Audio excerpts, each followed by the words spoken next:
Hello everyone, welcome to my channel. In this video I am going to tell you about how to add contents in a page. So first of all, let me load the example PDF so we can have a look at how the example PDF displays content in a page.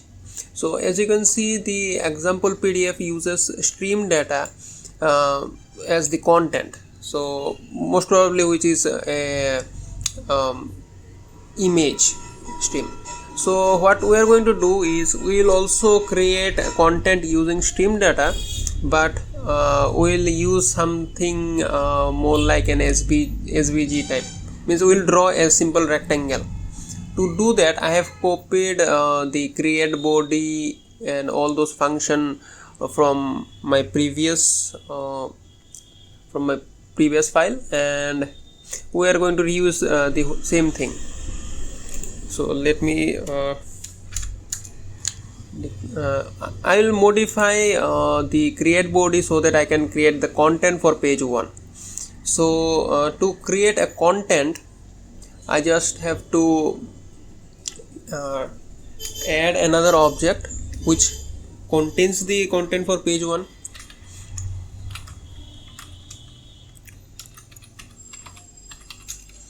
So the content would be another object. So the structure for creating object would be the same.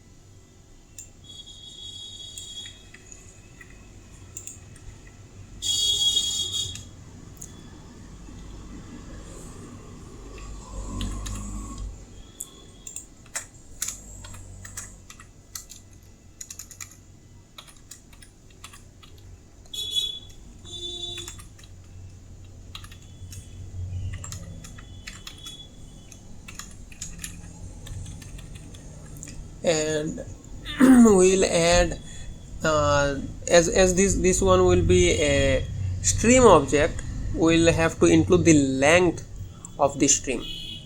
So let's include it. The length, I need to provide some space within this dictionary, and then I have to calculate the length of the stream, so I need to make the stream beforehand to do that. So let's just make a placeholder for the stream object.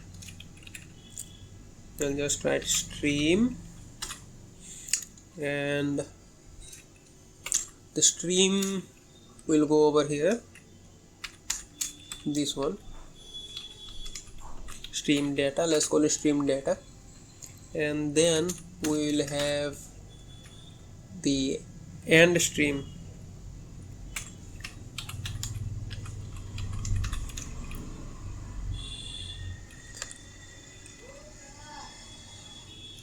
And finally we'll have the end obj, which marks the end of the object, and that's all. So I also need to mention the length.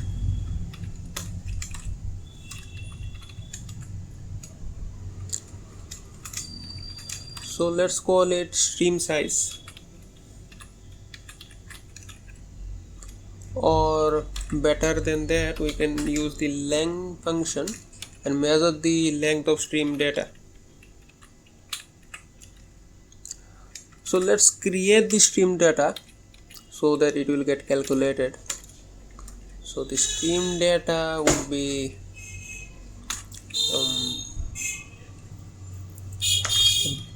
binary string, of course.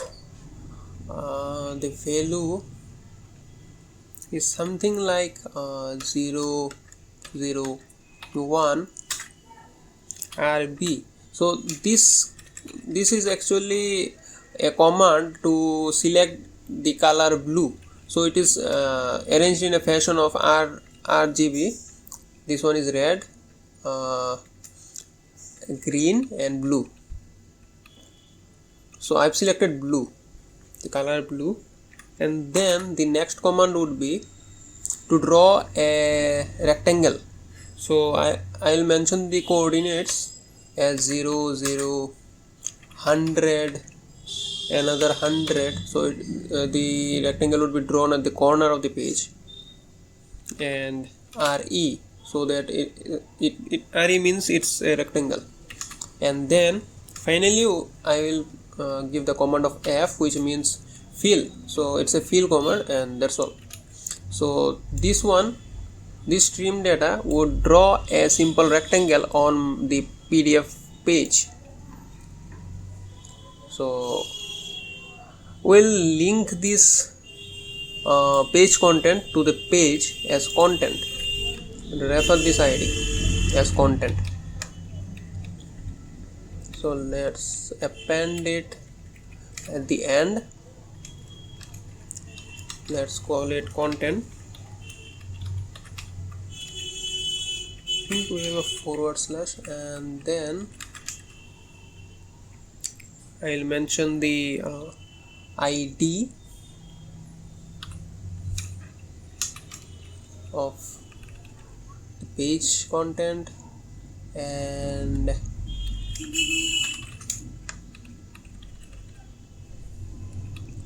there will be like 0 R. So the object ID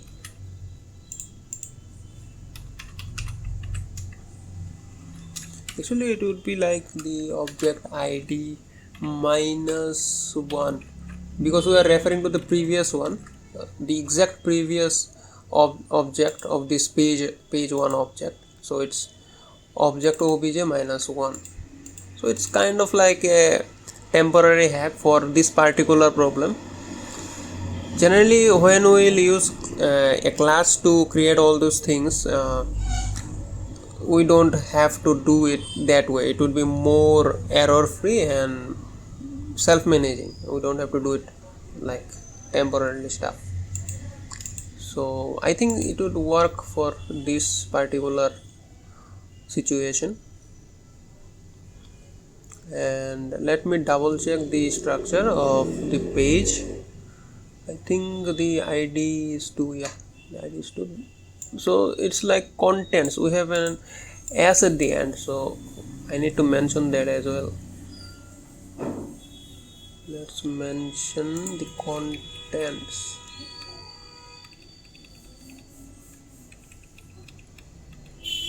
Where is it? Okay, we have contents in page 1. Contents, and everything is fine. Okay, we have referred the content. We have created the content over here and referred it over there. So I think it will work fine. Let's try it out. Let's create the output like that. So actually I forgot this slash n at the end of the end obj. So let's add this slash n part.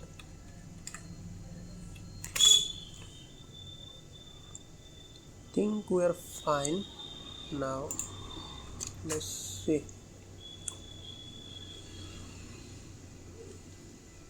Looks good, I guess. Let's see where we have created.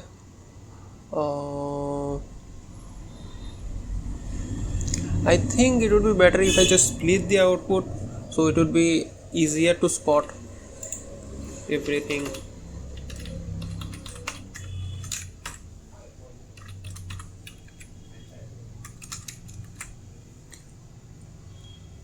So we have object 1, which is actually the content marked as stream and stream. So let me compare it with the example PDF. In the example PDF we have the stream and end stream, and in between them we have the data. So it's similar to what I have created. We have created stream and stream, and in between we have the data, and the length is 25. And okay, I think I forgot another line feed between the end obj and the next object.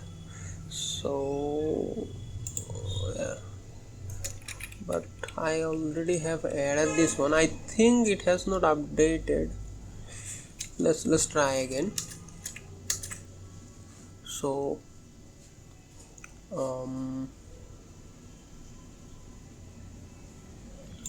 yeah, now that looks good. So we have the end stream and obj, and we have almost everything that we need. Now I'm going to write the file, and let's see the output of the whole thing.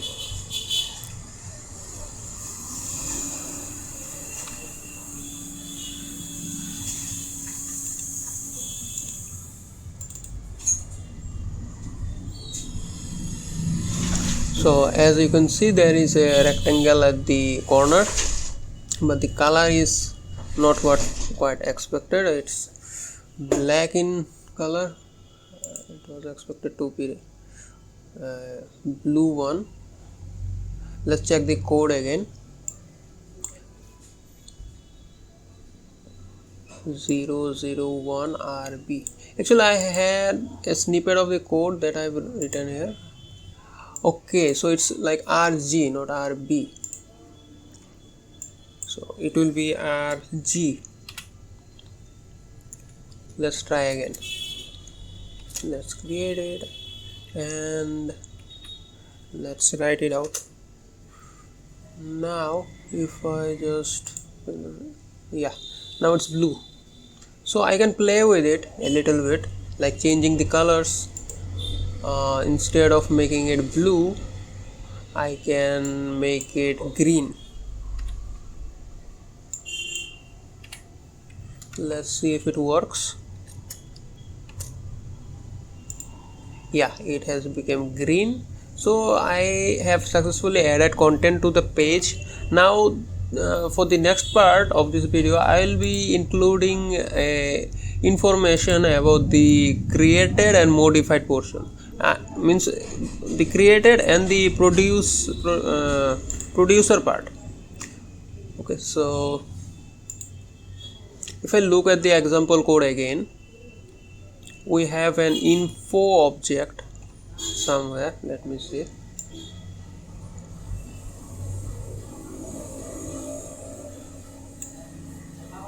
Yeah, so we have the producer and the creation date.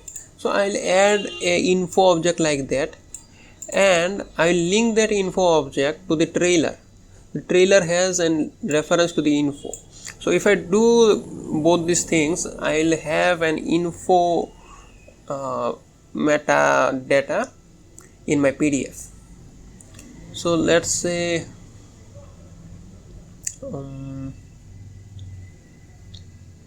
where is, okay, let me create the info object right below the catalog object. Let's call it info object, and the structure is obviously the same.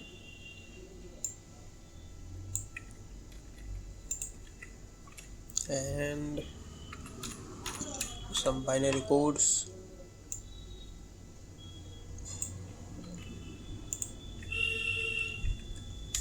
And let me add the producer.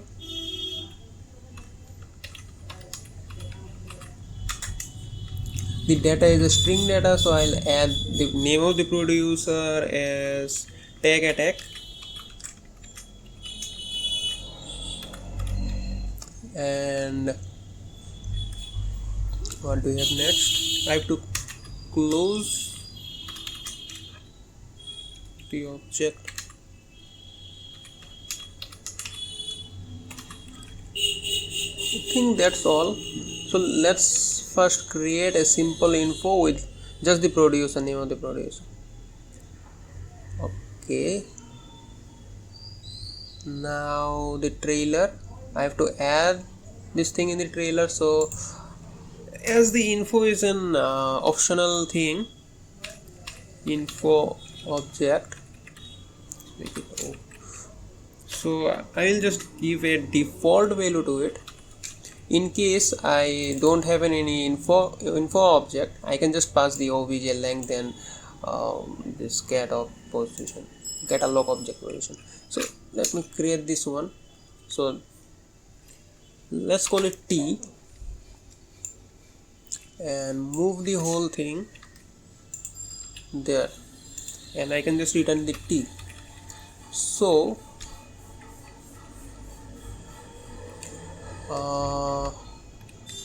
I have to add something over there.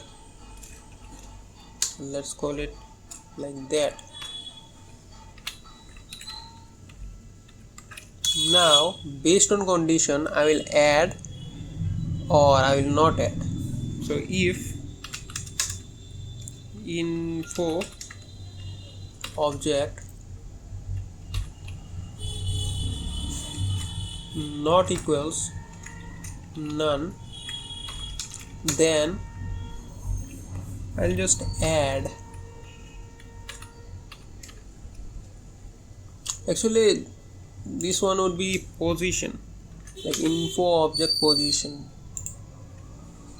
mainly ID, actually not position. It would be misleading if I call it position, but as I have already mentioned position for the catalog object and all that, so I'm going with the flow, but in reality that's not position, that's called ID. So it would be better if I just call it like ID, but right now I'm just going with the flow. If info object position is not equal to none, then we have the position, that means we have the position. Now I'll just append the position, it means the ID of the info object. So to do that I'll just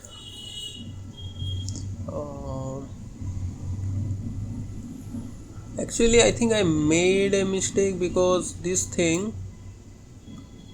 should be up to this portion.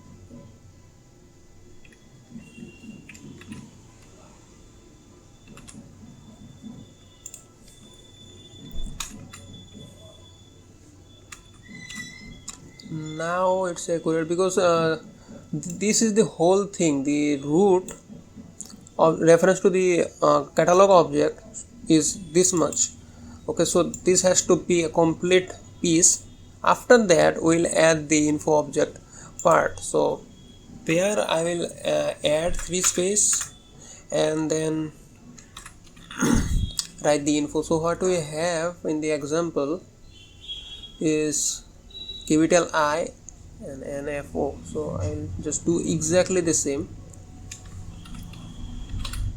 and then give a space and include the reference to the info. So let's add it. So info object,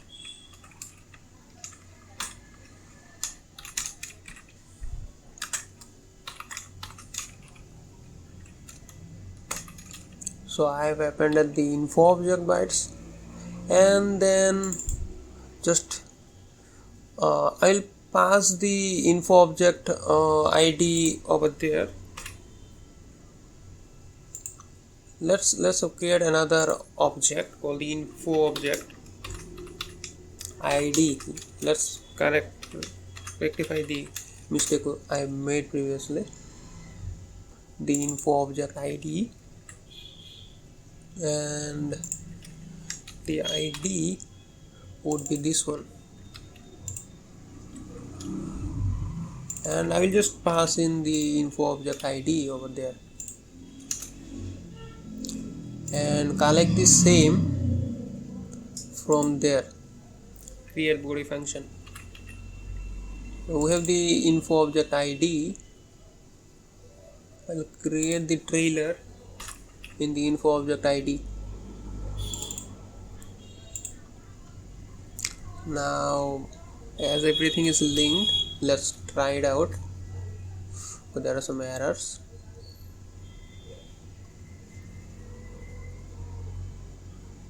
Right. Okay, I think I have given two. Okay, this one is messed up on line number 58. Okay, let's see line number 58. Yeah, this portion. Now I think we are good. Yeah, it's worked fine. Now let's see whether everything is good or not. We have the info object with id 6, and let's see what do we have with id 6. Okay, instead of searching it out, let's just run it and see the result for ourselves. Let's go to properties, and we have the name of the producer as tag attack, so it's working fine. Now the next target is the created date. I will add a created date here. So let me pass the created date in the object. So I have to add the created date over here. I think it's called the creation date.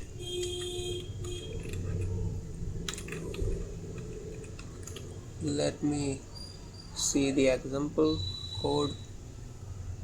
Creation date, yeah, it's creation date, and within brackets we have the data. So let me include the brackets, and we will have the data over there. So to add the data, because the data is a variable, so I had to append it with that format. So in the example, the format is quite simple. It's year, the complete year, and then the month in numeric form, and then the date, and then the hour in 24-hour format, and the minute, second, and the GMT. So it's like the thing. So I have prepared the function to generate the date beforehand. So let me just explain how it works. So to use the get pdf date, we need to import two functions, which is time and date time. So let me import them real quick.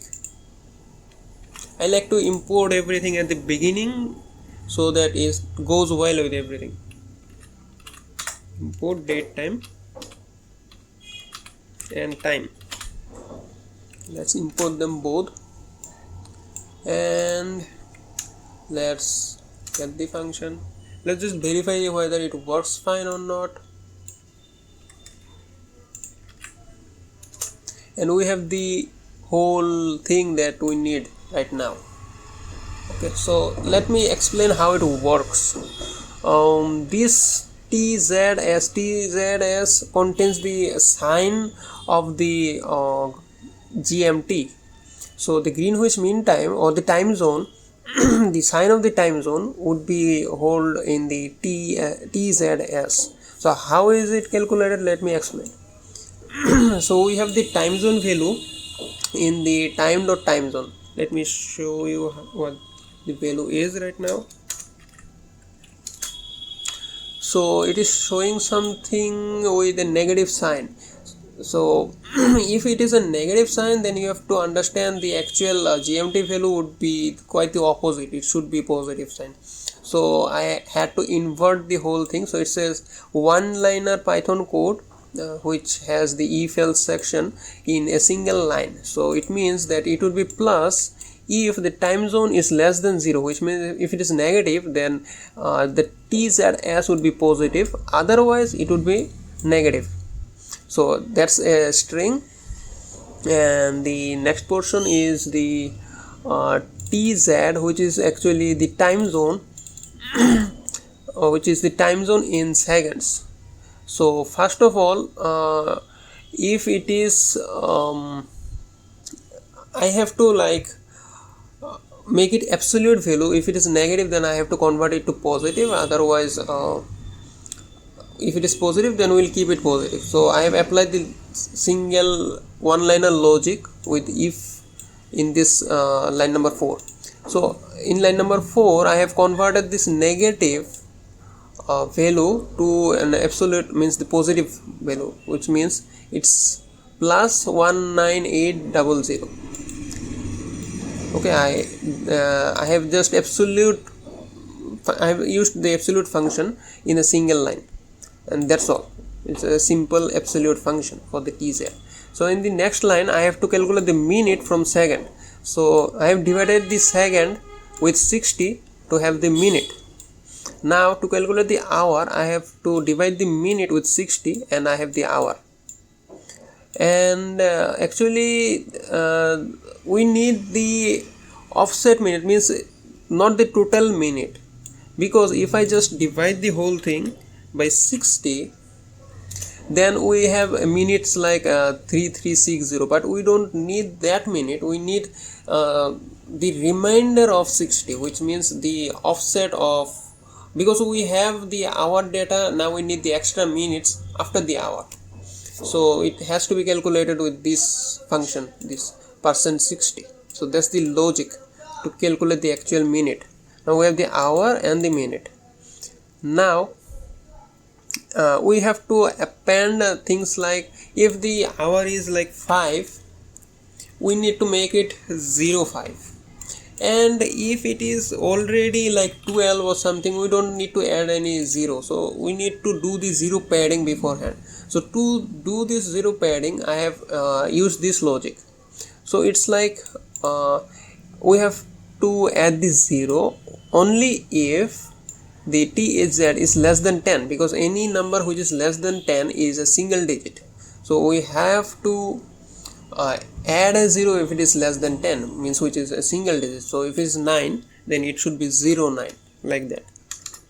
So if it is equal or greater than 10, which comes in the else part, then it will be nothing, it will be blank. So we don't need any 0. It would be directly the THZ, the string value of the THZ. Similarly goes for the minute.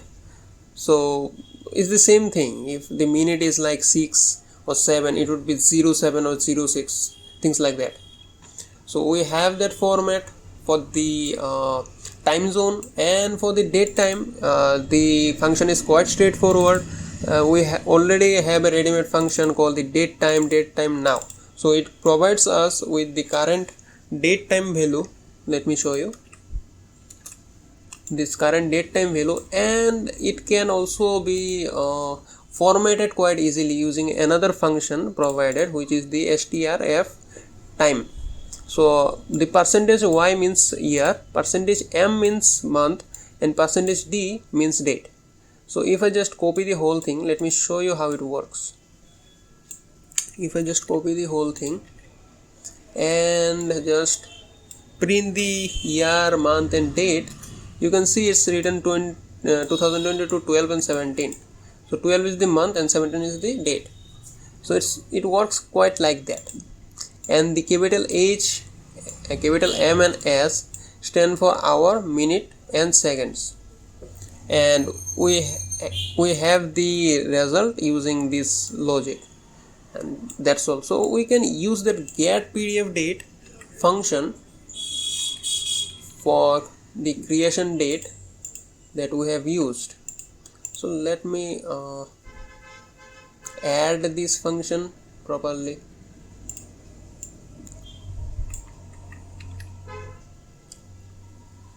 Where is the info tag? Okay, so let me add this one using get PDF date. So get PDF date will give us a value like that, which would be enclosed within a bracket. So that's pretty much it. Let me run the code and see if it works or not. Okay, there is an error at line number 45, which is okay, there's a string value. I need to encode the final result before adding. Okay, because the get date is a string value, not a byte. So let me just find where I have written that. Yeah, PDF get date encode. Now it will work fine. And if I just write this file and check the properties, I have the created info over there. So it works fine. It just works like a butter. So you can try it out yourself whether you can do it or not, and I am planning to add this project on GitHub, so you can try it out yourself out of the box. So stay tuned, and you will have the link in the description as soon as I upload the whole project on GitHub. So see you in my next video. Bye for now.